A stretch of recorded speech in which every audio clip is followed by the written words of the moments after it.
Hello friends, this is Fancy from evidyati.in. Now before starting the next question, I want to discuss some properties. So the first one we have is commutative property. इसमें क्या होता है? It says that a plus b is equals to b plus a. ठीक है, मतलब कि एक number है a, एक नंबर है b.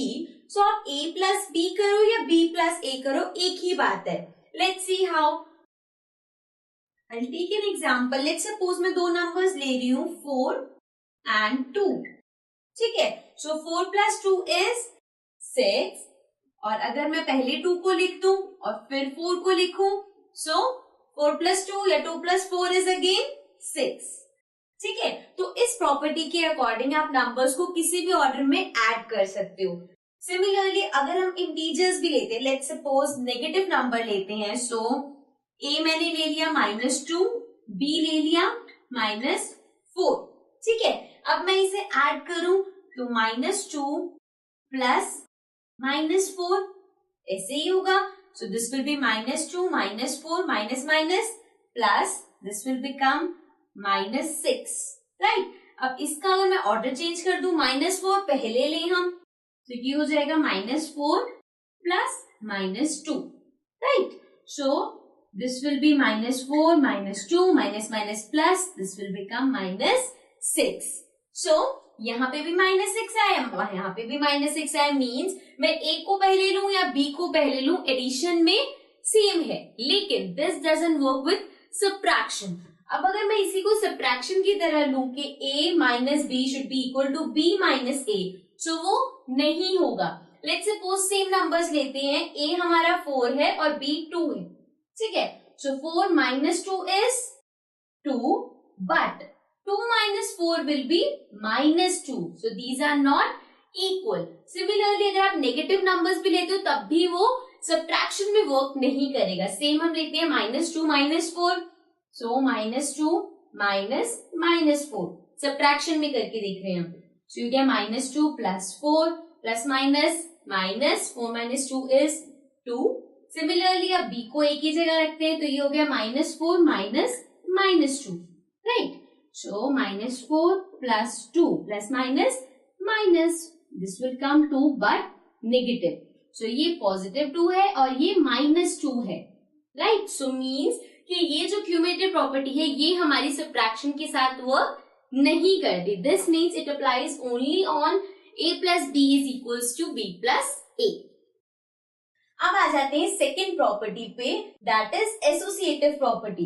अब एसोसिएटिव प्रॉपर्टी में हमारे पास क्या है?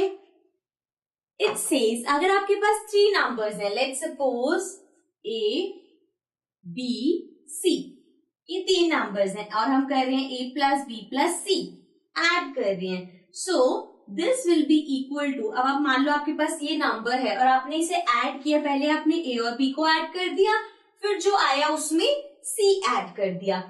सो वो कह रहे हैं ये इक्वल होगा again a plus b plus c. Means कि आपने a छोड़ दिया और b और c को ऐड कर दिया, तो वो इक्वल होगा. एग्जाम्पल लेके देख लेते हैं. a equals to 2, b equals to 3, c equals to 4. ठीक है, ऐसे कोई भी रैंडम नंबर्स ले लिए हमने. अब हमने लिखा 2 प्लस 3 प्लस 4. ठीक है, अब जब मैं इसको ऐड कर रही हूँ, सो मैं पहले इन दोनों नंबर्स को ले रही हूँ, like I am taking it like this, और जो आएगा उसमें मैं 4 को ऐड करूंगी. सो this will B 3 plus 2 is 5 plus 4. सो ये आ गया 9. अब इन्हीं सेम नंबर्स को मैं पहले तो हम लिख लेते हैं नंबर्स जो हमारे पास हैं, that is 2 plus 3 plus 4. But इसमें मैं पहले 2 और 3 को ऐड नहीं कर रही, मैं 3 और 4 को ऐड कर रही हूँ. ठीक है, सो ये हो गया 2 plus 3 plus 4 is 7. Now 7 plus 2 is 9. Means दोनों से सेम आंसर आया. मीन्स कि किसी को भी आप पेयर को पहले ऐड कर सकते हो. लाइक आपने पहले इसमें a प्लस b को पहले ऐड किया और इसमें b प्लस c को करो तो वो सेम होगा. Same is case with the integers. Integers के साथ भी ऐसा ही है, आप किसी भी दो पेयर्स को पहले कर सकते हो. बस उसमें हमारे पास नेगेटिव नंबर जब होते हैं तो हमें ये ध्यान रखना है कि साइन किसका लगेगा. Okay, now coming to the last property that is additive property. ये सबसे इजी है, ये तो सबको पता है. कोई भी अगर आपके पास नंबर है उसमें आप 0 ऐड करोगे, सो आपके पास वही नंबर आएगा, ठीक है। अब किसी भी नंबर में 0 ऐड करेंगे, 0 मीन्स नो वैल्यू, सो वो ही नंबर आएगा। So this can be also written as 0 plus A. Again हम फर्स्ट वाला यूज कर रहे हैं, पहले ए और बी फिर बी और ए, तो वो भी 0 ही होगा।